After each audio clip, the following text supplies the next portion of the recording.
big breakthrough in Maharashtra's medical crisis. 40,000 doctors return to work.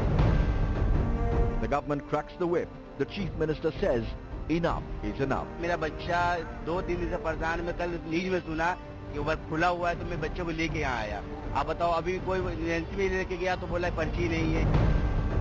But the government is yet to convince 4,500 resident doctors. They are holding out for better security at work.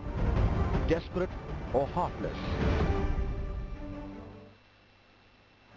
It's the big story playing out in Mumbai this evening. 40,000 doctors affiliated to the IMA who had joined the resident doctors strike 2 days ago, after meeting the chief minister today, have decided to withdraw their strike. This comes after the chief minister gave them assurances and also after the Mumbai High Court cracked the whip. The Mumbai High Court has also issued an ultimatum to all resident doctors asking them to come back to work by 8 a.m. tomorrow morning. Else, it will be seen as a contempt of court and proceedings will be initiated against them. The 4,500 resident doctors who had originally gone on strike 5 days ago, well, they still continue to be on strike despite the assurances that have come out. They're saying we want action on the ground. We've been given assurances of security before as well, a year ago as well. We see bouncers coming to hospitals for a week, 10 days, and then they suddenly disappear, leaving us vulnerable. We've again seen some instances of doctors being assaulted by patient relatives across Maharashtra. Dr. Sagar is joining me here with a quick update. Dr. Sagar, I know you're constantly in touch with resident doctors and they are huddled in a meeting. Why are they still not calling off their strike? Because 40,000 doctors affiliated to the IMA, which is their seniors, have in their wisdom. Right. I think one of the primary reasons is because they are the people who are getting affected the most. So I think they want to be absolutely sure that when they go back to work, they are students, when they go back to work, they have a secure environment to work to. They met the chief minister in the evening and they are consulting on the same. So I think we'll expect a positive decision soon. So you're saying they want to be absolutely sure. By that, what do you mean? Because the High Court has said, we'll give you what you want. Yeah. The Maharashtra government is saying by next month, 5th of next month, we'll have armed security personnel across hospitals in Mumbai and then in Maharashtra as well. What else do they want? The thing is, if you just see the history of these assaults on doctors, since 10 years, this thing has been going on. We have been promised CCTVs, we have been promised security guards, we have been promised special police force, we have been promised things which nobody else has been promised. But none of those things, not the basic things, have come into practice.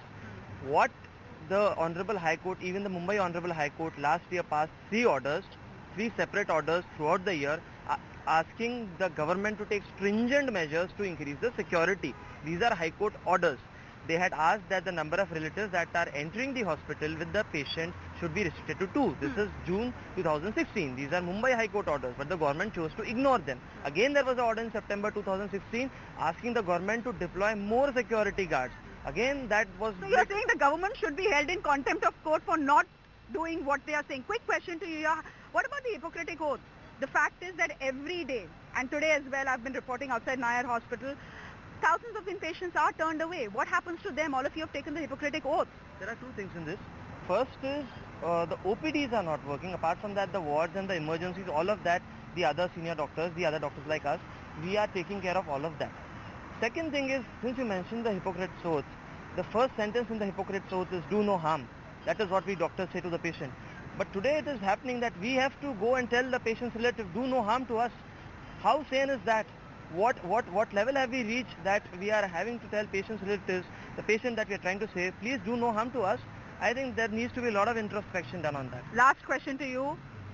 When you were answering my first question, you said, let's hope for a positive result by midnight. Does it mean that by midnight, the resident doctors, 4,500 of them across Maharashtra, they are likely to call off their strike as well? See, the thing is that they are a separate entity. We are their seniors. What is the sense that you're getting from them? The sense that I'm getting is that they had a positive meeting with the chief minister, but they are going to be the people who will take the final decision as regards to their organization. So I cannot commit to anything on their behalf. No, okay, I understand that, but will they be justified to stretch this strike any longer? Do they have any leg to stand on now? Because the government has committed to a string of promises. They are saying, you want more security, we'll give you more security. You want the number of patients restricted, we will restrict the number of patients. You want monitored CCTVs, we will do that for you as well.